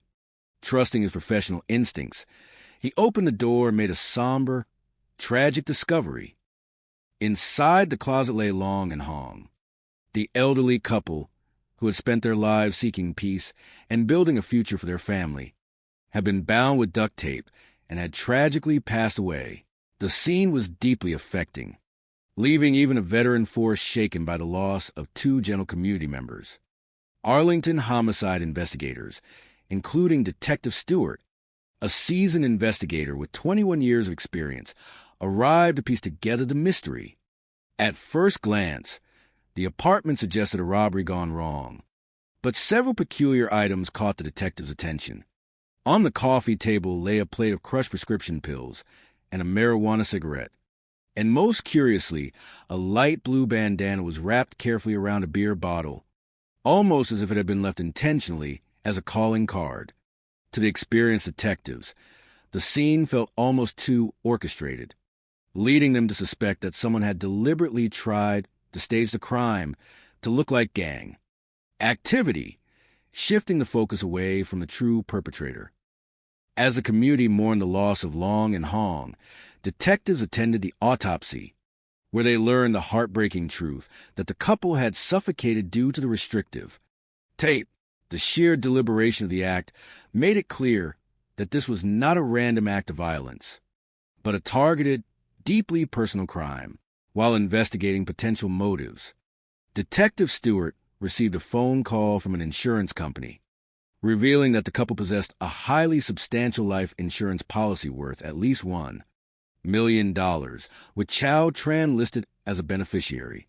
When questioned on June 13, 2012, Chow cooperated fully, explaining that the policy was designed to protect and sustain the commercial sewing business in the event of a tragedy. He and his family provided airtight alibis, demonstrating they had been celebrating his father-in-law's birthday together at a gathering until late the previous evening. DNA samples and fingerprints were gathered from the family and compared against the evidence left at the scene, including the marijuana cigarette, but no matches were found in the federal database, and the case gradually grew cold, leaving the family to pick up the pieces of their broken lives. 3 years passed in quiet reflection until October 12, 2015, when a surprising breakthrough occurred. A young man named Willie Guillory, who had been 16 years old at the time of the tragedy, was arrested as an adult for an unrelated felony involving horse theft in Houston. Because of his new adult felony conviction, his DNA profile was entered into the national database for the first time, triggering an immediate and perfect match with the DNA found on the marijuana cigarette at the Arlington crime scene. On October 17, 2015, Willie was brought in for questioning. When presented with the scientific evidence of his presence in the apartment, the young man broke down in tears and confessed, revealing that he had not acted alone. He explained that his uncle, Bobby Guillory, a 49-year-old man with no prior criminal record, had recruited him to travel to Arlington to perform a task for a woman named Daphne Wright, whom they met through a family acquaintance. Willie explained that Daphne had been furious about a massive unpaid debt and wanted the couple dealt with. She had provided Bobby with a key to the apartment to facilitate entry, and the plan was to stage a robbery using gang symbols to mislead the police. Guided by this confession, detectives traveled to Katy, Texas, on December 2015, to arrest Bobby Guillory. Confronted with the reality of the investigation, Bobby also confessed, expressing deep remorse and fear. He admitted that Daphne had promised him $10,000 to carry out the deed, capitalizing on his severe financial desperation after being laid off from his job. Bobby painted a vivid picture of Daphne Wright as a spiritual loan shark who ran her household and her business with an iron fist, demanding payment from her clients by any means necessary. In a startling revelation, Bobby told investigators that Daphne had acquired the apartment key directly from Chow Tran. This accusation of internal betrayal shocked the detectives, who had spent years supporting the family through their grief. Financial investigations into Chow Tran's records revealed that after the tragedy, the sewing business had folded, a new home had been purchased, and Chow had avoided further communication with the police. Faced with the mounting evidence, prosecutors offered Chow immunity in exchange for a complete and honest testimony, recognizing that his cooperation was essential to secure justice against the true instigator of the plot, Daphne Wright. During the trial in August of the year 2019, Chow Tran testified before a jury, describing the immense psychological pressure and fear that Daphne had exerted over his family. He claimed that his mother-in-law, hung out of deep cultural desperation and a desire to protect her family from what she believed was a devastating spiritual curse, had tragically suggested sacrificing herself so the family could collect the insurance money to satisfy the debt. Daphne had seized upon the idea, demanding that both elders be eliminated to cover the full balance. Chow admitted to leaving the key under a mat for Daphne, who then passed it to Bobby Guillory. In September of 2019, the jury delivered their verdict, convicting Daphne Wright of capital murder and sentencing her to life in prison without the possibility of parole. While the resolution left some questions about individual accountability unanswered, it brought a profound sense of closure to the community. serving as a powerful educational lesson about the dangers of extreme superstition and the ultimate triumph of truth, resilience, and justice over deception. The morning sun rose over Arlington, Texas, casting a warm, golden glow across the quiet suburban neighborhoods. It was a city built on the promises of tomorrow, a sprawling community in Tarrant County where diverse cultures walked hand in hand, sharing their dreams under the vast Texas sky. Among those who had found a haven here was a vibrant Vietnamese community. The first wave of families had arrived after the historic events of 1975, bringing with them a rich heritage, an enduring work ethic, and an unwavering belief in the promise of their new homeland. They adapted to their new surroundings with grace, opening businesses, raising families, and weaving their traditions into the very fabric of the city. Among the most beloved members of this community were Long Nguyen and his gentle wife, Hong Lu. Having immigrated to the United States in the year 2000, they brought with them their 3 cherished children and a heart full of hope. They were a prominent and respected family, known throughout the area for their kindness, their generosity, and their gentle spirits. To know them was to respect them. They never bothered anyone, always offering a warm smile or a helping hand to those in need. For them, family was the ultimate treasure, and their dream was to build a lasting legacy that would support their children and grandchildren for generations to come. Upon arriving in Texas, Long and Hong established a commercial sewing business. It was a true family endeavor. They poured their hearts into the enterprise, working long hours over humming sewing machines, surrounded by colorful rolls of fabric and the sweet scent of jasmine tea. To bridge the gap between their traditional ways and the fast-paced American business world, they enlisted the help of their son-in-law, Chow Tran. At 38 years old, Chow was charismatic, articulate, and spoke fluent English. He became the public face of the business, managing relations with contractors, signing agreements, and handling the daily negotiations. For nearly a decade, their dedication bore fruit. The American dream felt tangibly close when they secured a highly lucrative contract to manufacture garments for a global entertainment giant, producing beautiful items that brought joy to families across the country. Their workshop was a place of laughter and shared industry. However, by the year 2011, the winds of fortune began to shift. The prestigious contract was lost, and the global economic tides turned against their small business. The steady stream of orders slowed to a trickle, and the family found themselves facing mounting financial pressures. In times of great hardship, it is human nature to look toward one's roots for guidance and comfort. For generations, traditional beliefs had held that the universe operates on delicate balances of energy, luck, and spiritual protection. Many believe that during times of immense struggle, such as impending bankruptcy or personal crisis, a spiritual advisor could offer prayers and rituals to lift curses and restore harmony. Seeking a way to turn their fortunes around, Chow Tran and his mother-in-law, Hong, searched through a local Vietnamese newspaper. There, they found an advertisement for a spiritual advisor located 250 miles away in the bustling city of Houston.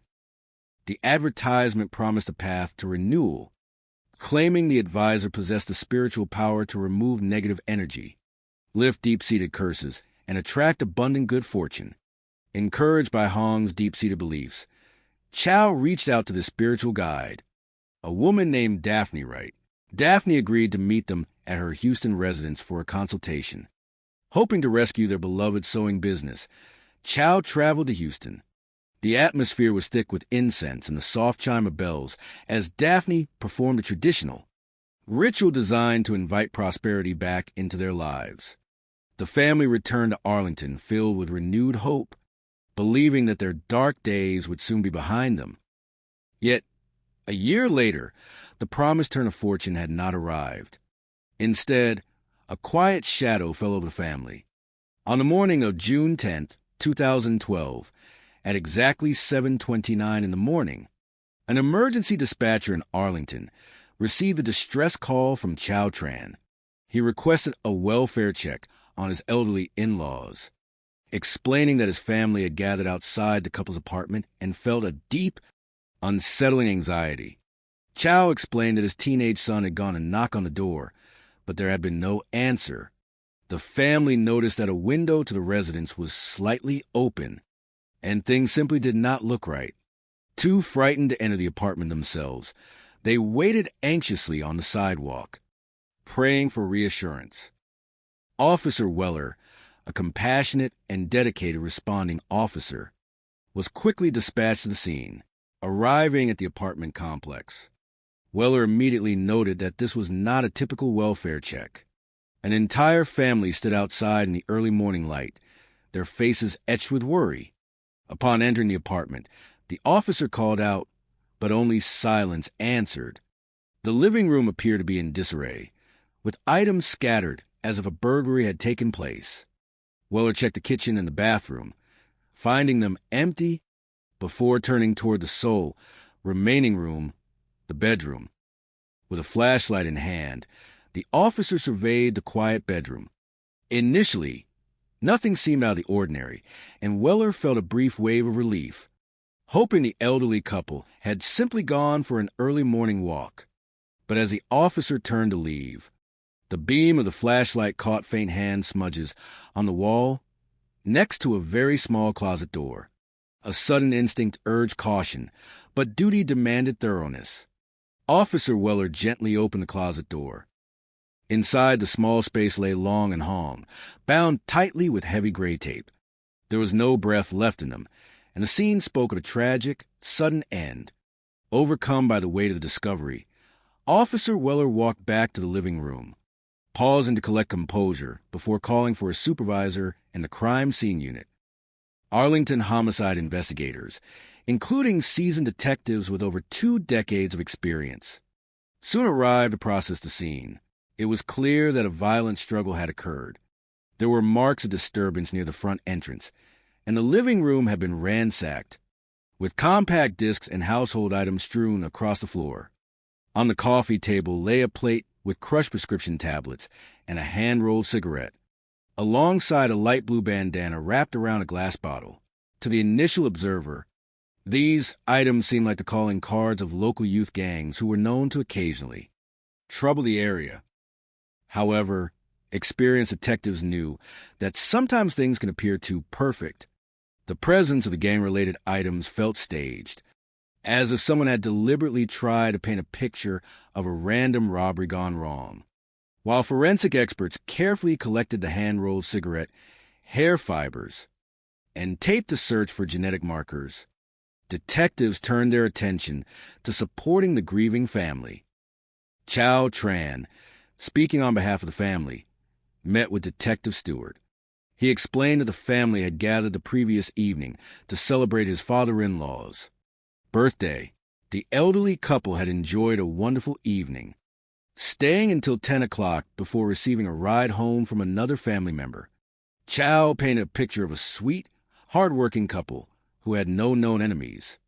When asked about financial matters, Chow mentioned that while traditional families sometimes kept savings at home, his in-laws did not possess significant wealth, as the sewing business had continued to struggle. An autopsy conducted by the Tarrant County Medical Examiner confirmed a heartbreaking reality. The couple had not perished from physical trauma, but rather from suffocation due to the extensive wrapping of tape around their faces. The tragedy touched the hearts of the investigators, strengthening their resolve to bring those responsible to justice. A routine notification from an insurance company soon introduced a new element to the investigation. The detectives learned that the deceased couple carried life insurance policies totaling a very substantial amount, reaching toward $1 million, with Chow Tran named as a primary beneficiary. When gently questioned about this, Chow explained that the policies had been established to ensure the survival of the family business and the security of the children in the event of an untimely tragedy. He provided a detailed timeline of his whereabouts on the night of the event, explaining that he and his family had been together playing cards until late in the evening. Detectives collected genetic samples and fingerprints from the family members, comparing them to the evidence gathered from the apartment. The genetic markers retrieved from a hand-rolled cigarette did not match Chow or any family members, nor did they match any existing profiles within the national database. Because the database primarily contained records of adult individuals with prior major convictions, investigators theorized that the contributor might have been a minor at the time, leaving no official record. With no active leads, the investigation gradually slowed, and for 2 years, the case remained quiet, waiting for a spark of truth. That spark arrived in the autumn of 2015. A young man named Willie Guillory, who had recently reached adulthood, was arrested in Houston for a felony offense involving the theft of a horse. Because a felony conviction required the submission of genetic markers to the national database, Willie's profile was officially entered into the system. Almost immediately, a match was signaled. The genetic markers from a hand-rolled cigarette left at the Arlington crime scene 3 years prior belonged to Willie. In October 2015, investigators brought Willie Guillory in for questioning. Confronted with the scientific evidence placing him inside the apartment, the young man, who had been only 16 years old in the summer of 2012, broke down in tears. He confessed his presence, but insisted he had not acted alone. He revealed that his uncle, Bobby Guillory, had approached him with a plan to travel from Houston to Arlington to perform a task. According to Willie, his uncle possessed a key to the apartment, allowing him to enter and stage a scene to resemble a random burglary. They brought the bandana, the glass bottle, and the other items to mislead the authorities. Willie admitted that when the couple returned home, a struggle ensued, and they ultimately used the tape to secure them within the closet before departing back to Houston. When asked why they would target a gentle elderly couple, Willie revealed a shocking truth. It was a coordinated plan orchestrated by the Houston-based spiritual advisor, Daphne Wright. Willie explained that Daphne had claimed the family owed her a substantial amount of money and had declared that if they did not pay, she wanted them gone. With this vital information, detectives secured warrants for Bobby Guillory. In December of 2015, they located the 52-year-old Bobby in Katy, Texas. Faced with the reality of the charges against him, Bobby also confessed. He explained that in 2011, he had been facing extreme financial hardship and was desperate to support himself. Daphne Wright, knowing his struggles, offered him $10,000 to carry out the deed. Bobby explained that Daphne functioned as a demanding spiritual lender.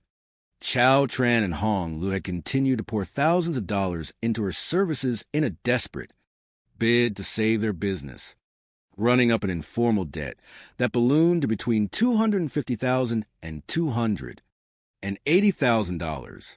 When Daphne demanded payment, the family could not produce the funds. Knowing that substantial life insurance policies existed, a plan was formed to collect on those policies to satisfy the debt. Most startling of all, Bobby claimed that the key to the apartment had been provided by Chow Tran himself. Seeking to verify these claims, detectives focused on Daphne Wright at her home in Houston. They found an organized household where Daphne was clearly the central figure. A search of her residence revealed detailed business ledgers showing that she charged clients tens of thousands of dollars for her spiritual services. While her husband maintained total ignorance of any wrongdoing, Daphne remained cold and distant, refusing to speak without her legal counsel. To build a solid case against the mastermind of the plot, prosecutors knew they needed definitive testimony. They turned to Chow Tran, analyzing his financial records and discovering that since the tragedy, he had closed a sewing business and purchased a new home under the guidance of his attorney. Chow agreed to cooperate in exchange for immunity from prosecution. Chow provided a narrative that painted a picture of psychological control. He claimed that he and his mother-in-law were terrified of Daphne's perceived spiritual powers, believing she could place devastating curses upon them if they failed to pay. He claimed that Hong, out of deep devotion to her family, had suggested sacrificing her own life so the insurance proceeds could clear their debts. Chow asserted that Daphne had eagerly embraced the idea, insisting that both elders must pass so that the full debt could be recovered from the duel. Policies. Chow admitted to placing the key under an outdoor mat for Bobby to retrieve. In August of 2019, the trial of Daphne Wright commenced. Chow Tran took the stand, testifying extensively about the financial demands and the psychological pressure Daphne exerted over his family. The defense vigorously contested his credibility, arguing that Chow was motivated by personal greed to claim the life insurance funds and had used the narrative of spiritual manipulation to shield himself from his own choices. The jury listened attentively to the complex web of relationships, traditional beliefs, and financial desperation. In September of 2019, they returned with a verdict of guilty on the charges of capital murder. Daphne Wright was sentenced to life in prison without the possibility of parole, ensuring she would have ample time to reflect on the choices that led to this quiet end. Though the legal proceedings concluded and the community gradually returned to its peaceful rhythm, the story remained a profound lesson for all who heard it. It served as a powerful reminder of the dangers of allowing desperation to cloud judgment, the importance of seeking help through open, positive channels, and the enduring strength of a community that stands together in search of truth. Justice had been served, restoring peace to the quiet streets of Arlington, where the memory of Long and Hong lived on in the hearts of those who loved them, reminding everyone that love, truth, and integrity are the true foundations of any dream. The morning sun over Arlington, Texas, usually brings with it a warm, golden promise of a new day, painting the wide southern skies in shades of amber and pale blue. It is a vibrant city, a bustling tapestry of diverse cultures, traditions, and families who travel from all corners of the globe to build their own versions of the American dream. Among the most cherished members of this thriving community were Long Nguyen and Hong Lee. Having immigrated from Vietnam in the year 2000, the elderly couple had spent over a decade establishing a peaceful life. Surrounded by their 3 children and grandchildren, they brought with them a deep respect for their heritage, a strong work ethic, and an unwavering kindness that quickly earned them the love of everyone they met in their neighborhood. But on the morning of June 10th, 2012, that peaceful serenity was shattered. At exactly 7:29 in the morning, an emergency dispatcher received a frantic call from a 38-year-old Vietnamese immigrant named Chow Tran,